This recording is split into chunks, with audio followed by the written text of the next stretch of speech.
Praise the Lord. கர்த்தருடைய நாமம் இந்த நாளிலும் மகிமைப்படுவதாக. இந்த நல்ல நாளில் ஆண்டவருடைய வார்த்தை இயேசு கிறிஸ்து பிறந்த இந்த நல்ல நாளில் தேவ சத்தத்தை கேட்கத்தக்கதாக இந்த நாளை காணும்படி உதவி செய்த தேவனுக்காய் ஆண்டவருக்கு நன்றி செலுத்த இந்த நாளிலும் யோவான் எழுதின சுவிசேஷம் 1ஆம் அதிகாரம் அதனுடைய 9வது வார்த்தையை வாசிக்கிறேன். உலகத்தில் வந்து எந்த மனுஷனையும் பிரகாசிப்பிக்கிற ஒளியே அந்த மெய்யான ஒளி. இயேசு கிறிஸ்து பூமியில் தேவ ஜனத்துக்காக, உலக மக்களுக்காக, பாவிகளுக்காக தோன்றின இந்த நாள் உலகத்திற்கே ஒரு ஒளி ஊட்டுகிற நாள். உலகத்தின் ஜனத்திற்கு ஒரு வெளிச்சத்தை கொடுக்கிற ஒரு நாளாய் இந்த நாளை பரலோகம் இந்த இடத்துல அதை மென்ஷன் பண்ணுகிறதை நாம் அறிய முடிகிறது. உலகத்தில் வந்து எந்த மனுஷனையும் பிரகாசிப்பிக்கிற ஒளி. ஆண்டவர் இயேசு சொல்லும்போது அதே 1ஆம் அதிகாரம் அதனுடைய 5வது வார்த்தையில் அந்த ஒளி இருளில் பிரகாசிக்கிறது, இருளானது அதை பற்றி கொள்ளவில்லை. இந்த நாளிலே பரலோக தேவன் நமக்கு இந்த ஒளியை அனுப்பி இருக்கிறார். இந்த பூமியில் இருளில் பிரகாசிக்கிற ஒரு ஒளி. இருளில் எந்த வெளிச்சமும் இருளில் பிரகாசிக்கும்.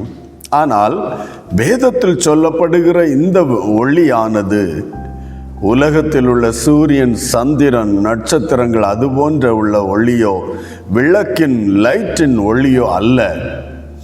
இருள் என்கிறது இந்த இடத்தில் நாம் வாசிக்கும் போது யோவான் 8ஆம் அதிகாரம் அதனுடைய 12வது வார்த்தை இப்படி சொல்லுகிறது. மறுபடியும் இயேசு ஜனங்களை நோக்கி, நான் உலகத்திற்கு ஒளியாயிருக்கிறேன். என்னை பின்பற்றுகிறவன் இருளிலே நடவாமல் ஜீவ ஒளியை அடைந்திருப்பான். நான் உலகத்திற்கு ஒளியாயிருக்கிறேன். யார் அந்த ஒளியில் நடப்பார் என்றால், யார் அந்த வெளிச்சத்தில் நடப்பார்கள் என்றால், இயேசுவை பின்பற்றுகிறவர்கள். சூரியனுடைய வெளிச்சம் எல்லா ஜனத்திற்கும் உண்டு, தேவனை விசுவாசித்தாலும் இல்லாவிட்டாலும். அதே போன்று ஒரு ஒளி அல்ல இயேசு கிறிஸ்து. அவரை விசுவாசித்து அவரை பின்பற்றுகிறவர்கள் இந்த ஒளியில் நடப்பார்கள். ஆமென். இந்த நாளில் நம்முடைய மனக்கண்களை பிரகாசிப்பிக்கிற ஒரு ஒளி, ஒரு வெளிச்சம், நம்முடைய பாவ இருளில் சிக்கி கொண்டிருக்கிற ஜனத்திற்கு பாவத்தை செய்து பாவத்தின் வழியில் நடந்து உலகத்தில் சொல்லுகிறபடி பாவத்தை பால் போல பருகுகிற இந்த 21ஆம் நூற்றாண்டு ஜனங்கள் பாவத்தில் மூழ்கி இருக்கிற தக்கதான ஒரு அனுபவங்கள் இந்த நாளிலும் யார் எல்லாருக்கும் தெரியும். ஒருவன் பாவம் செய்தால் அது அவனுக்கு அடிமைத்தனத்தில் கொண்டு போய் விடுகிறது. அவன் அதிலிருந்து வெளிவருகிறது கடினமானது என்று நாம் அறிவோம். இந்த நாளில் ஆண்டவர் இயேசு ஒரு தேவ ஜனத்திற்கு ஒரு ஒளியை கொடுக்கிறது என்ற ரகசியம் பாவ இருளிலிருந்து வெளியே கொண்டு வருகிறார். பாவ இருள் ஒரு மனிதனுடைய மனக்கண்ணை குருடாக்கி விடுகிறது.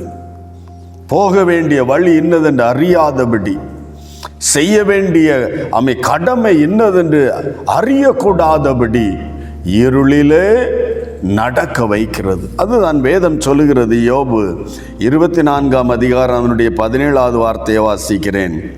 விடியற் காலமும் அவர்களுக்கு மரண இருள் போல் இருக்கிறது. அப்படிப்பட்டவன் மரண இருளில் பயங்கரத்தோடு பழகி இருக்கிறான். மரண இருள் என்பது ஆமேன், அதன் விடியற் காலம் கூட, அதிகாலை வேளை, ஆமேன், சூரியன் உதிக்கிற அந்த பகல் பொழுது கூட, ஆமேன், சில ஜனத்திற்கு மரண இருள் போலதான் தோன்றுகிறான். ஏன் இந்த ஆமேன் நாள் தொடங்குகிறது? இந்த பிரச்சனைகள், ஆமேன், இந்த நெருக்கடிகள், தன் வாழ்வில் அநேக விதமான பிரச்சனைகளும் போராட்டங்களும் தொடருகிறபடியினால் பல சூழ்நிலைகளில் ஆமேன் மரண இருள் போல தோன்றுகிறதா. அநேகர் இந்த மரண இருளில் இருந்து யாருக்கும் புரிகிறதில்லை. காரணம், புரிந்தால், உணர்வடைந்தால் இதிலிருந்து வெளியே வர வேண்டும் என்ற வாஞ்சை உண்டாகும். அது இல்லாத காரணம் அப்படியே பழகிவிட்டார்கள், அப்படியே அதை தொடர்ந்து கொண்டிருக்கிறார்கள். மரண இருளின் பள்ளத்தாக்கில் நடந்தாலும் நான் பயப்படேன் என்று சங்கீதக்காரன் சொல்லுகிற அந்த ரகசியம், தேவரீர் என்னோடு கூட இருக்கிறேன். எந்த விதமான ஆமேன் இருளின் அனுபவம் வந்தாலும் தேவனாகிய கர்த்தர் இயேசு உன்னோடு இருந்தால் அந்த மரண இருள் கூட ஆமேன் வெளிச்சமாய் மாறும், ஆமேன் பிரகாசமாய் மாறும். ஏசாயா 60ஆம் அதிகாரம் அதனுடைய 2வது வார்த்தை சொல்லுகிறது, இதோ இருள் பூமியையும் காரிருள் ஜனங்களையும் மூடும், ஆனாலும் உன்மேல் கர்த்தர் உதிப்பார், அவருடைய மகிமை உன்மேல் காணப்படும். உலகம் என்று சொல்லி வரும்போது மற்ற ஜனங்களில் என் தேவனை அறியாத ஜனங்களுக்கும் தேவனை ஏற்றுக்கொள்ளாத ஜனங்களுக்கும் ஆமேன் காரிருளாய் தோன்றும் போது, பூமியை காரிருள் மூடும் என்று, பூமி என்பது ஜனங்களை காரிருள் மூடும் என்று சொல்லப்படுகிற அந்த இடம் தெய்வ ஜனங்களுக்கு ஒளியாய், தேவனை பின்பற்றுகிற தெய்வ பிள்ளைக்கு அது வெளிச்சமாய். காரணம், முதல்ல தியானித்தோம், ஆமேன், என்னை பின்பற்றுகிறவன் இருளில் நடவாமல் வெளிச்சத்தில் நடப்பான், ஒளியில் நடப்பான். இந்த நாளிலும் கூட இயேசு கிறிஸ்து பிறந்தார், ஆமேன், பாவிகளை ரட்சிக்க, நித்திய ஜீவன் தர, ஆமேன், அக்கிரமத்திலிருந்து விடுதலையாக்க, மீட்க, ஆமேன், கிறிஸ்துவின் இரத்தம் சிந்தி நம்மை மீட்டெடுக்க அநேக காரியங்களுக்காக ஆமேன் இயேசு பிறந்தார். என்றாலும் இருளில் இருக்கிற ஜனங்களுக்கு, பாவ இருள், மரண இருள், அந்த இருளில் இருக்கிற ஜனங்கள் ஒரு பெரிய வெளிச்சத்தை காணத்தக்கதாய் கர்த்தர் இயேசு உதித்திருக்கிறார். இன்றைக்கும் யார் யார் ஆண்டவர் இயேசுவை விசுவாசித்து ஏற்றுக்கொண்டு பின்பற்றுகிறார்களோ, எஸ், அதுதான் முக்கியமானது, பின்தொடர்கிறார்களோ, அவர்கள் பாவ இருளில் இருந்தும் மரண இருளில் இருந்தும் விலக்கி மீட்கப்படுவார்கள், ரட்சிக்கப்படுவார்கள். அதுதான் உலகத்தில் எல்லா ஜனங்களையும் காரிருள் மூடும். ஆனால் உன்மேல் யார் அந்த உன்? இயேசுவை ஏற்றுக்கொண்ட, இயேசுவை பற்றி கொண்ட, இயேசுவை பின்பற்றுகிற உன்மேல் நீதியின் சூரியன் உதிக்கும். மத்தேயு எழுதின சுவிசேஷம் 4ஆம் அதிகாரம் அதனுடைய 15வது வார்த்தை இப்படி சொல்லுகிறது, இருளில் இருக்கும் ஜனங்கள் பெரிய வெளிச்சத்தை கண்டார்கள், மரண இருளின் திசையில் இருக்கிறவர்களுக்கு வெளிச்சம் உதித்தது. Praise the Lord. அந்த வெளிச்சம் உதித்த நாள் தான் இந்த நாள் நாம் நினைவு கூறுகிறோம். இயேசு கிறிஸ்து ஆமேன் பூமியில் உதித்த நாள். மரண இருளின் திசையில் இருக்கிற ஜனங்களுக்கு கூட சூரியன் உதிக்கிறது போல ஆமேன் இயேசு கிறிஸ்து, ஒளியாகிய இயேசு கிறிஸ்து உதித்திருக்கிறார். ஆமேன். ஆகவேதான் மரண பயத்தில் இருந்தவர்களை மீட்டு ரட்சிக்கும்படி இயேசு பூமிக்கு வந்தார் என்று வேதம் சொல்லுகிறது. மரண பயத்தில் அடிமைத்தனத்தில் இருந்தவர்களுக்கு ஒரு ஒளி உதித்திருக்கிறது, ஒரு வெளிச்சம் உதித்திருக்கிறது. அந்த நாள், இந்த நாள் நமக்கு ஒரு விடுதலை நாள். இயேசு கிறிஸ்துவின் பிறப்பை கொண்டாடுகிறோம் அநேகர். புதிய வஸ்திரங்கள், இனிப்புகள், நல்ல ஒளி விளக்குகள், நல்லது.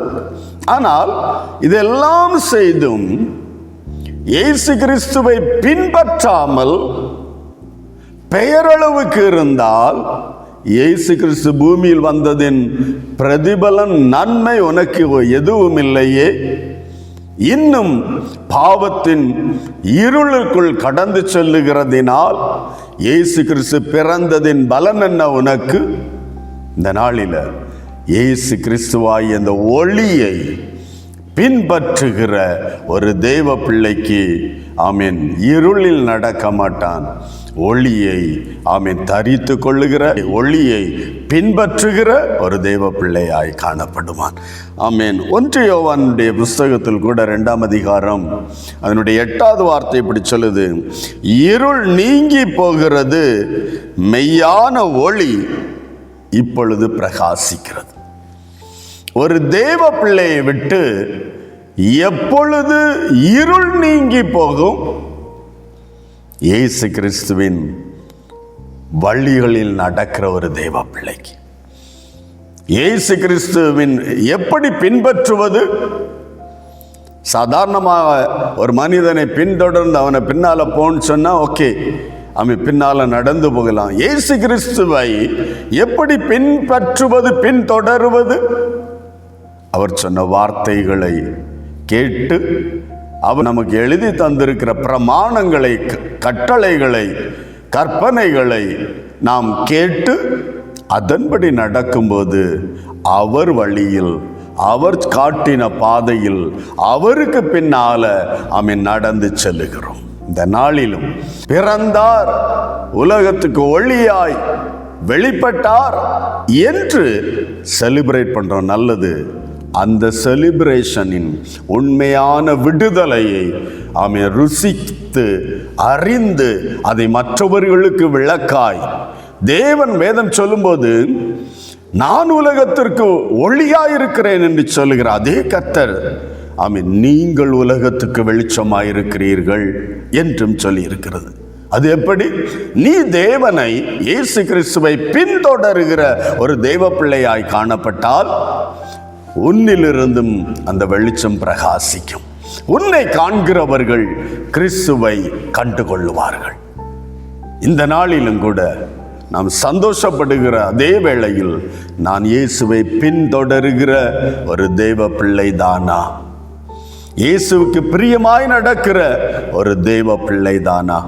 இந்த நாளில் ஆண்டவருடைய கரங்களில் தியானத்தோடு நம்முடைய வாழ்வில் சீர்படுத்த வேண்டிய விதங்கள், இயேசு சொன்ன வார்த்தைகளில் பின்பற்றுகிற ஒரு தெய்வ பிள்ளையாய் நாம் நடந்து நித்திய ஜீவனை பெற்றுக்கொள்ளத்தக்கதாக நம்முடைய ஓட்டம் ஜெயத்துடன் ஓட தேவன் நமக்கு இரக்கம் செய்வாராக. ஆண்டவருடைய கரங்கள் விட்டு கொடுத்து நம்மை சுத்திகரித்துக் கொள்ளுவோம், நம்மை காத்து கொள்ளுவோம். பல ஆண்டுகளாய் இந்த செலிப்ரேஷன் நடந்தாலும் இன்னும் பாவ இருளில், இன்னும் மரண பயம் என்கிற அந்த இருளில் நாம் கடந்து போகிறோமா? எழும்புவோம், இயேசுவை பின்தொடருவோம், இயேசுவின் வார்த்தைகளுக்கு கீழ்ப்படிந்து நடப்போம். அவர் ஒளியில் நாம் பிரகாசத்தோடு, இருளில் அல்ல வெளிச்சத்தில், பெரிய ஒரு வெளிச்சத்தை மரண இருளின் திசையில் இருக்கிறவர்களுக்கு உதித்த அந்த வெளிச்சத்தில் நீயும் நடந்து கொள்ளலாம். நித்தியம் வரையிலும் அது உன்னை செம்மையாய் வழி நடத்தும். ஆண்டவருடைய கரங்கள் விட்டு கொடுப்போமா? செபிக்கலாம் ஒரு நிமிடம். மகா பரிசுத்த பிதாவே, வானத்துக்கும் பூமிக்கும் தகப்பனே, இந்த நல்ல நாளிலும் தேவன் எங்களுக்காக உம்முடைய குமாரனாய் கிறிஸ்துவை இந்த பூமியில் மனிதனாய் இயேசு என்ற பெயரில் உதித்த நாள், இருளில் உள்ள ஜனங்களுக்கு, மரண இருளின் திசையில் உள்ள ஜனங்களுக்கு ஒரு வெளிச்சமாய் உதித்து இந்த கோடிக்கணக்கில் ஜனங்கள் ஆண்டவரே அந்த இயேசுவை பின்தொடர்ந்து கொண்டிருக்கிறார்கள். அப்பா, இன்றைக்கு இந்த வார்த்தை கேட்கிற யாராவது இன்னும் நான் பின்தொடரவில்லை, அறிந்திருக்கிறேன், ரட்சிக்கப்பட்டு இருக்கிறேன், இயேசுவை ஆராதிக்கிறேன், இயேசுவை பின்தொடரவில்லை, இன்னும் அநேக இருளின் அனுபவம் என்னிடத்தில் உண்டு, ஆமேன் என்று யார் யார் இந்த வார்த்தையை கேட்டுக்கொண்டிருக்கிறவருடைய இருதயம் என் அன்பு தகப்பனே ஆமேன் உணர்த்தப்படுகிறதோ ஒவ்வொருவரையும் கர்த்தர் உமக்கென்று ஆமேன் கிறிஸ்துவை பின்பற்றுகிற ஒரு தெய்வ பிள்ளையாய் மாற்றி ஆசீர்வதிக்க ஒப்பு கொடுத்து செபிக்கிறோம். கர்த்தர் அப்படி செய்யப்படுறதுக்காக நன்றி. இயேசு கிறிஸ்துவின் மூலம் தாழ்மையோடு செபிக்கிறோம் நல்ல பிதாவே, ஆமென், ஆமென். கர்த்தர் உங்களை ஆசீர்வதிப்பார். God bless you. Praise the Lord.